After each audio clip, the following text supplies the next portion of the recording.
Whose car is this? There's no way you own a Lamborghini like this. Tell me how you got it. It's mine, officer. I already showed you my license and registration. Yeah, that license doesn't prove a thing. Either you let me search the vehicle, or you're going in cuffs. Chief Dominic Shaw, the newly appointed police chief who had been hired specifically to reform a department with a documented history of racial profiling, spent his third day on the job driving a Lamborghini Urus through the districts where complaints were highest, see which officers would stop him based solely on the color of his skin and the car he was driving.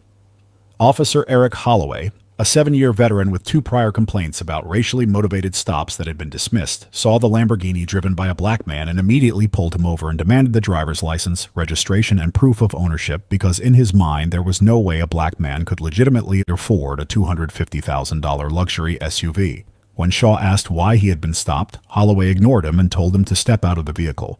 And when Shaw refused and stated his rights were being violated, Holloway barked that if he didn't step out immediately he would be arrested. And when Shaw asked, "Arrested for what?" Holloway snapped, "I'm the one in charge here asking the question, so step out or get arrested. Your choice." Officer Eric Holloway didn't know, and what he was about to discover in the most devastating way, was that the black man he had just profiled and illegally searched was the new chief of police, that the stop had been a deliberate test of officers' adherence to constitutional standards, and that his failure had been documented, recorded, and would result in his immediate termination. Before we go further, what city or country are you watching from? Drop it in the comments. We love seeing where you're tuning in from.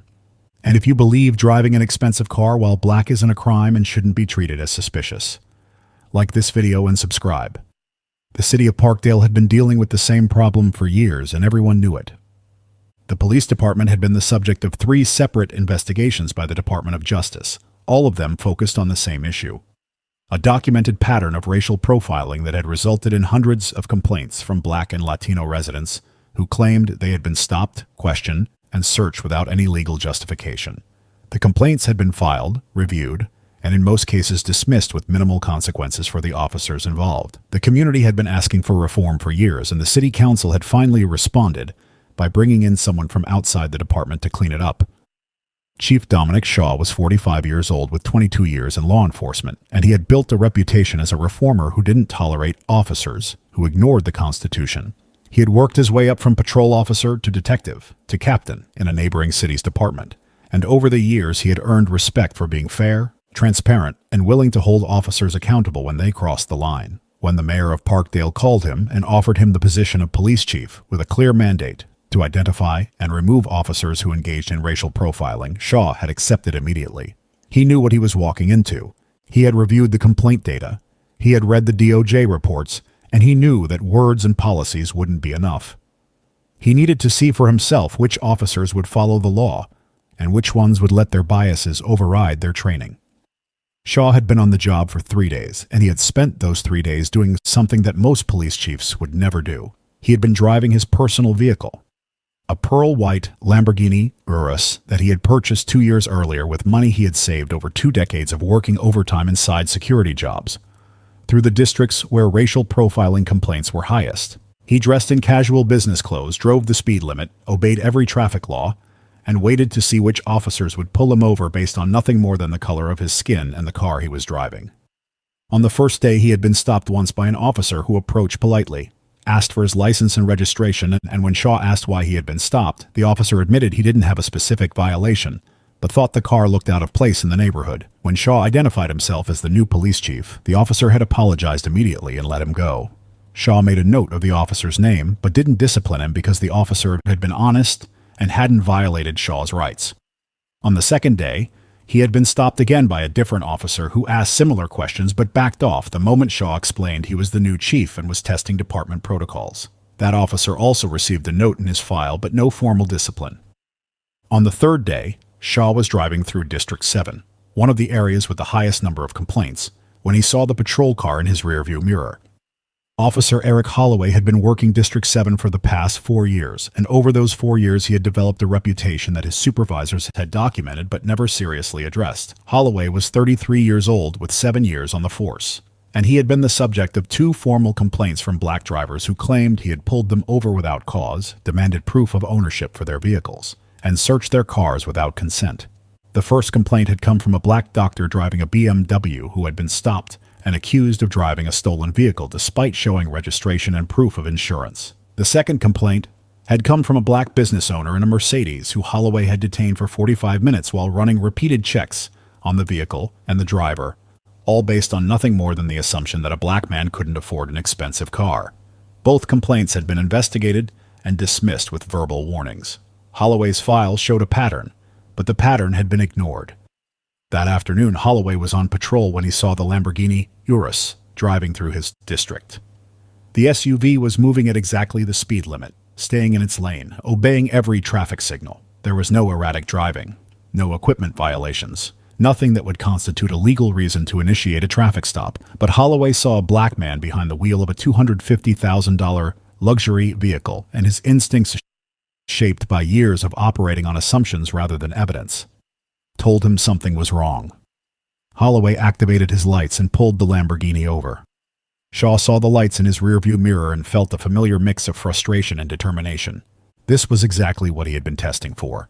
He pulled over to the side of the road, put the vehicle in park, and waited with his hands visible on the steering wheel.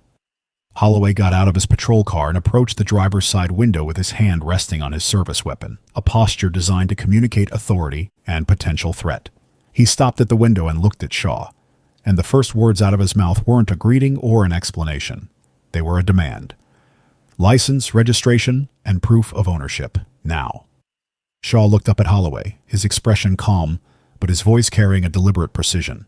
"Officer, can you tell me why you pulled me over?" Holloway didn't answer the question. He just repeated the demand, his tone sharper. "License, registration, and proof of ownership. Let me see them." Shaw reached slowly into the center console and pulled out his wallet, his registration, and his insurance card. He handed them through the window to Holloway, who took them and examined them carefully. The driver's license showed the name Dominic Shaw, but Holloway didn't recognize it. He had been told in roll call 3 days ago that there was a new police chief, but he hadn't been paying attention to the name, and he certainly hadn't been shown a photo. Holloway looked at the registration, which showed the Lamborghini was registered to Dominic Shaw at an address in the neighboring city. He looked back at Shaw. "This your car?" Shaw's voice stayed calm. "Yes, as you can see from the registration, it's in my name." Holloway's tone turned more suspicious. "How'd you afford a car like this?" Shaw's eyes narrowed slightly. "That's not a legal question, officer. Is there a specific violation you observed that justified this stop?" Holloway didn't like the pushback. In his experience, people who questioned him were people who had something to hide. "You're driving through this neighborhood in an expensive car. That's reason enough for me to check things out." Shaw's voice stayed level, but there was an edge to it now. Driving through a neighborhood is not illegal, and driving an expensive car is not probable cause for a stop. So I'll ask you again. What specific traffic violation did I commit? Holloway's jaw tightened. He wasn't used to people questioning his authority, and he didn't like it. "Step out of the vehicle." Shaw didn't move. "I'm not stepping out unless you can provide a legal reason for this stop. You pulled me over without cause, and now you're demanding I exit my vehicle. That's a violation of my Fourth Amendment rights." Holloway's voice got louder, more aggressive. "If you don't step out of this vehicle right now, you're going to be arrested." Shaw looked at him directly. "Arrested for what?" Holloway leaned closer to the window, his voice cold and certain. "I'm the one in charge here asking the questions. So step out or get arrested. Your choice." Shaw held Holloway's gaze for a long moment, and then he made a decision. He could continue to refuse and force Holloway to either back down or escalate to physical force, but Shaw wanted to see how far Holloway would go. He wanted the full extent of this officer's willingness to violate rights, documented on camera. Shaw opened the door and stepped out of the Lamborghini, his movements slow and deliberate, his hands visible at all times. As he stood on the side of the road, he spoke clearly and loudly enough that Holloway's body cam would pick up every word. "For the record, I am stepping out of this vehicle under protest. I have not committed any traffic violation. I have not consented to this stop, and I am clearly stating that I do not consent to any search of my person or my vehicle." Holloway ignored him. "Put your hands on the hood." Shaw complied, placing his hands on the hood of the Lamborghini while Holloway patted him down. Finding nothing, Holloway stepped back and looked at the SUV. "I'm going to search your vehicle." Shaw's voice was firm. "I do not consent to a search. You have no probable cause." Holloway smirked. "I've got plenty of cause, expensive car, suspicious behavior, that's enough." Shaw shook his head. Neither of those things constitute probable cause under the Fourth Amendment. I am clearly and explicitly stating that I do not consent to any search. Holloway walked to the passenger side of the Lamborghini and opened the door anyway. He searched the glove compartment, the center console, under the seats. He found nothing. Then he walked to the back of the vehicle and popped the trunk. Inside the trunk was a black leather briefcase, a gym bag, and nothing else. Holloway pulled the briefcase toward him and opened it without hesitation, ignoring the fact that searching a closed container without consent or a warrant was yet another constitutional violation. The briefcase contained several documents with the official Parkdale Police Department seal at the top. Holloway picked up the first document and started reading. Termination notice. Officer name, Eric Holloway. Badge number, 4127. Reason for termination. Violation of Fourth Amendment rights, conducting unlawful stop and search. Racial profiling. Pattern of dismissed complaints. Indicating bias-based policing. Effective date. Today's date. Signed, Chief Dominic Shaw. Holloway stared at the document. He read it once, then read it again. His hands started shaking. He looked at the signature at the bottom, then looked up at Shaw standing beside the Lamborghini. His face went pale and his mouth opened, but no words came out. He looked back down at the document, then up at Shaw again, his eyes wide with a mixture of shock and disbelief. He was questioning his own reality, not wanting to believe what his eyes were seeing. "You're—" Holloway's voice came out as barely a whisper. "You're the chief." Shaw's expression didn't change. His voice was calm, cold, and final. "Yes, I'm Chief Dominic Shaw, and you just failed the test." Officer Eric Holloway stood at the back of the Lamborghini Urus, holding his own termination letter in his shaking hands, and the reality of what he had just done was crashing down on him with a weight that made it hard to breathe. He looked at Chief Dominic Shaw, then back at the document, then at Shaw again, his brain still trying to process how this could be happening.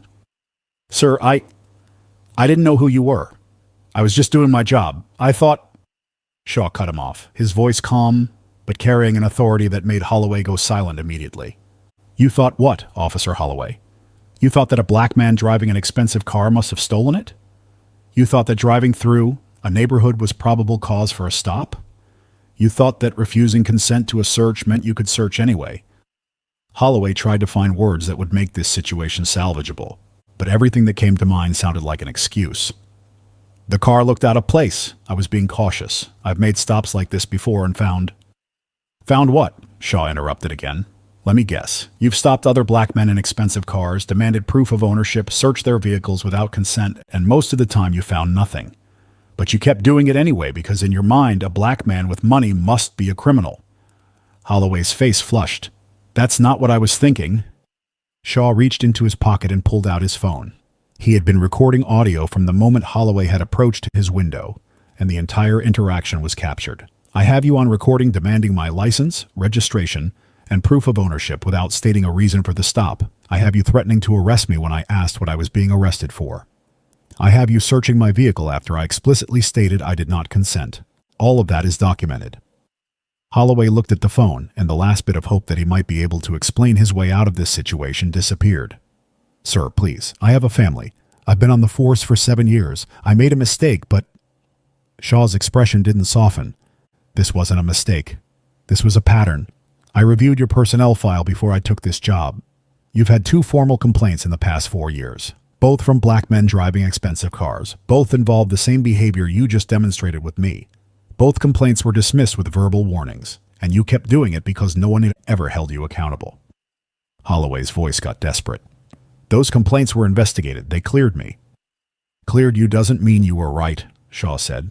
"It means the department didn't want to deal with the problem. But I'm not that kind of chief.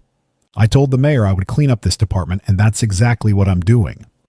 Shaw took the termination letter from Holloway's hands and placed it back in the briefcase. Then he pulled out his radio and called for a supervisor. "This is Chief Shaw. I need a sergeant to respond to my location immediately.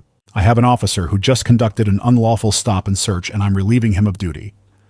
The dispatcher's voice came back confused. "Chief Shaw, can you repeat that?" "You heard me correctly. Send a supervisor to my location, now." Holloway stood there frozen, still trying to process what was happening. "You're firing me right here, on the side of the road?" Shaw looked at him with an expression that showed no sympathy. "You violated my constitutional rights. You conducted an illegal search. You threatened to arrest me for asserting my rights. And you did all of it because you saw a black man in an expensive car and assumed I was a criminal. Yes, Officer Holloway, I'm firing you right here. Within 5 minutes, a police cruiser pulled up behind Holloway's patrol car. Sergeant Maria Torres stepped out, and the moment she saw Chief Shaw standing next to the Lamborghini, her expression shifted from confusion to concern. Chief Shaw, what's going on? Shaw gestured toward Holloway. Officer Holloway just pulled me over without cause, demanded proof of ownership for my vehicle, threatened to arrest me when I refused to step out, and then searched my car after I explicitly stated I did not consent. His body cam has the entire interaction recorded. I want him off the street immediately. Torres looked at Holloway and her face showed that she understood exactly how serious this was. Officer Holloway, is that true?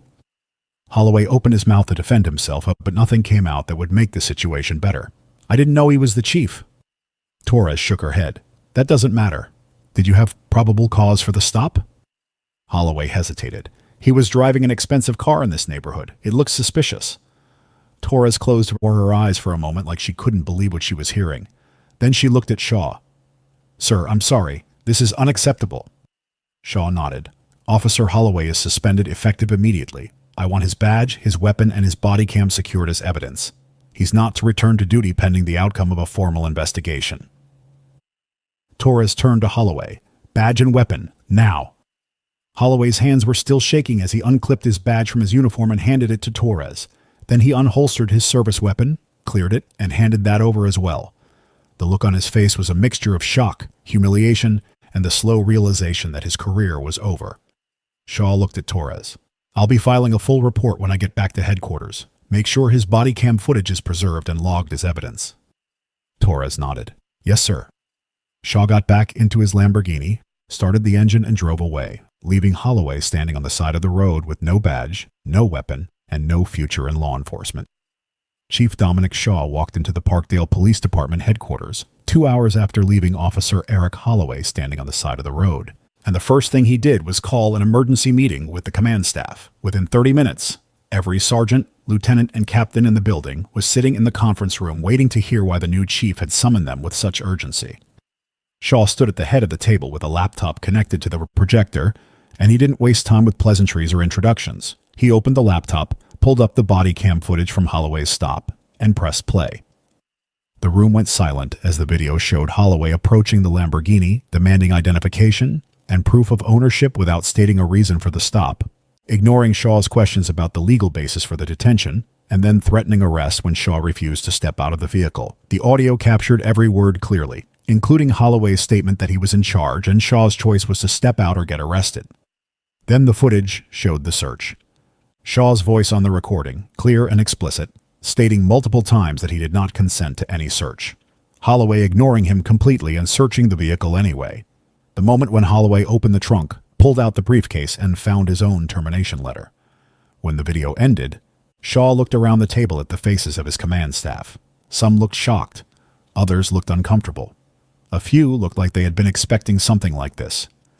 Shaw spoke, his voice calm, but carrying a weight that made it clear this was not a discussion. Officer Eric Holloway pulled me over this afternoon without a probable cause.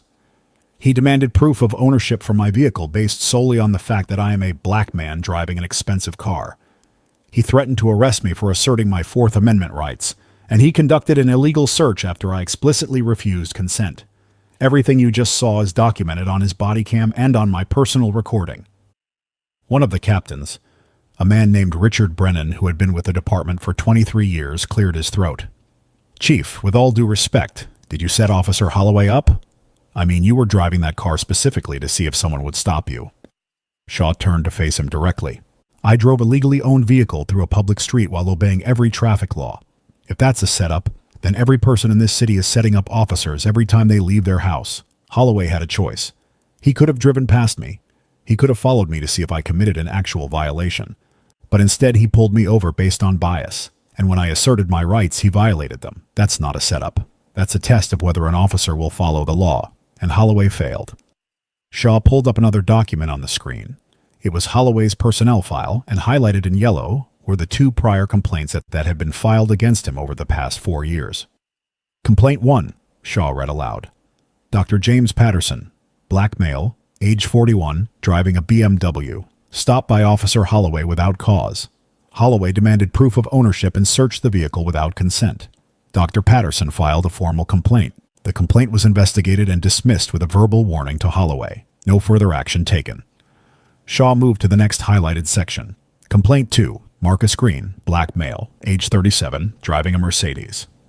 Stopped by Officer Holloway without cause. Holloway accused him of drug trafficking, detained him for 45 minutes and searched his vehicle without consent. Green filed a complaint. It was investigated and dismissed with another verbal warning. No further action taken. Shaw looked around the table again. 2 complaints, both describing the exact same behavior I experienced today. Both dismissed, and Holloway kept doing it because no one in this department held him accountable. That stops now.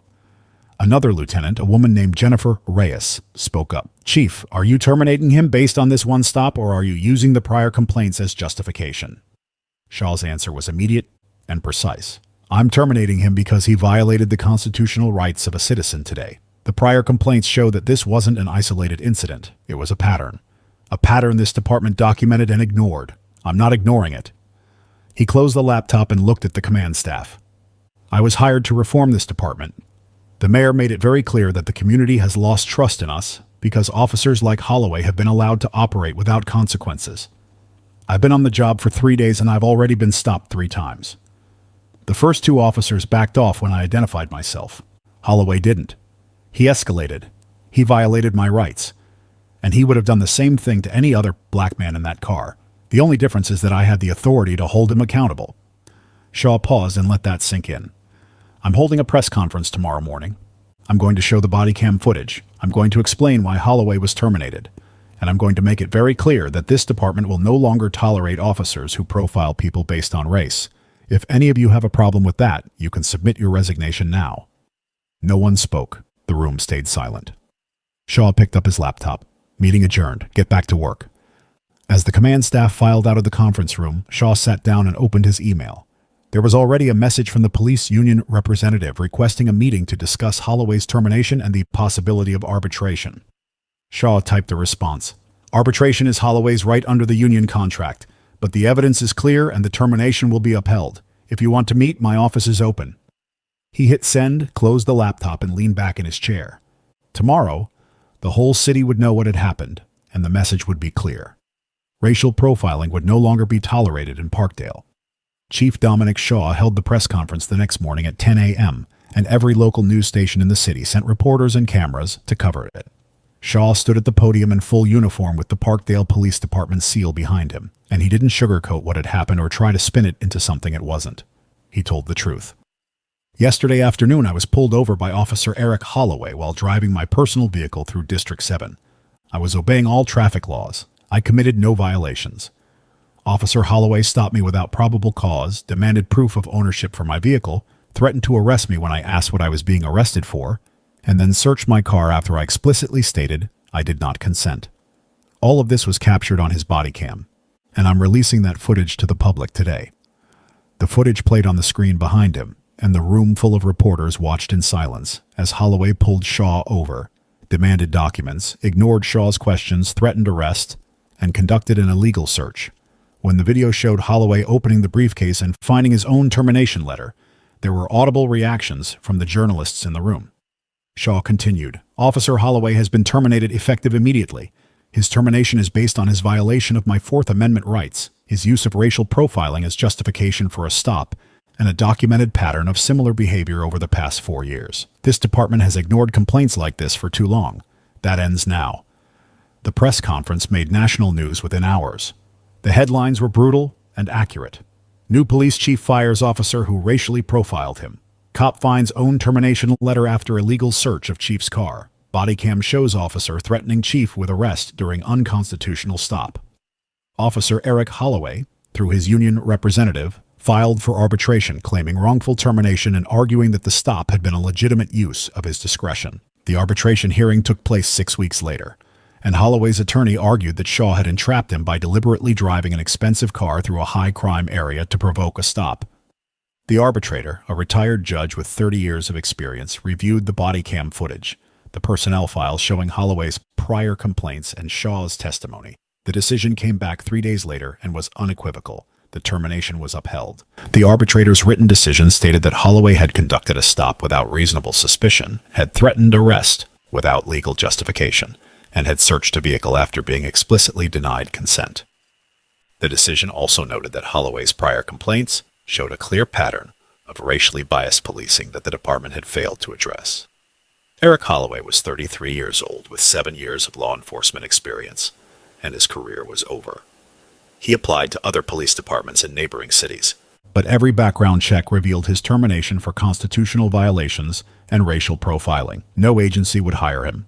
He eventually found work in private security, making half of what he had earned as a police officer, and his name remained permanently attached to the case as it was used in police training programs across the country.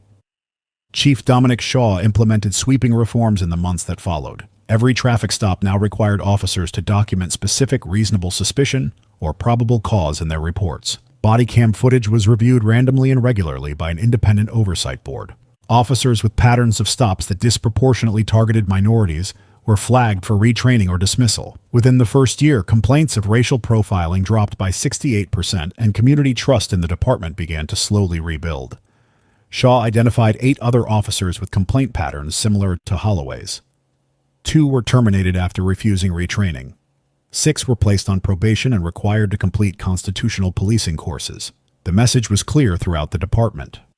Racial profiling would not be tolerated, and officers who couldn't follow the Constitution would not keep their badges.